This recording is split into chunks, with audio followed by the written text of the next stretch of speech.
Zach Huffman with Drone the News, winner of the Best Technology Venture. That would have been 2 years ago. I know that seems like a lifetime, but here we are. We're back here on Central Michigan's campus. We've had an awesome opportunity to come in and build a drone lab for Central Michigan University, almost a $200,000 drone program with state-of-the-art equipment, being able to train the faculty and get drones in students' hands. So we're really excited about the partnership we've been able to create here, and hopefully looking forward to maybe hiring some CMU Chippewas in the not too distant future as we continue to grow. So Drone the News, we actually relocated last year. We relocated down to Atlanta, Georgia, which is really right now the media mecca of the United States. And so it's been a great opportunity to be involved in so many different media organizations.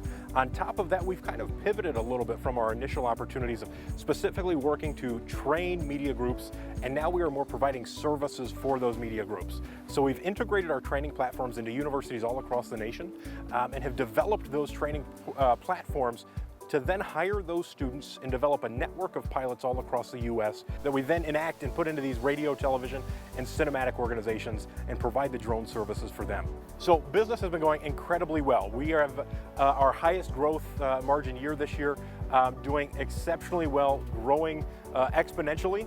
As you can see, being able to come here to Central, build this drone program for them and get everything off the ground has been quite amazing. With our other university partnerships, we have a new brand coming out in the next couple of months, so reshaping a little bit about who we are, but continuing the company. And we're up to 6 staff members now, so we've got quite an extensive group of core employees from the executive team, and then contractors stationed all throughout the U.S. So being able to utilize those contractors for services at a moment's need. Get involved as quickly as possible.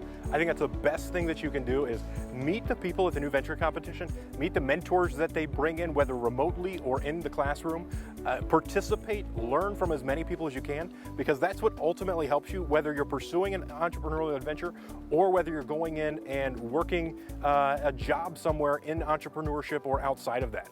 Get involved. I think that's the best thing that I can say. It's going to open more doors than you'll ever imagine and build those connections that help you once you leave Central Michigan and go into the real world.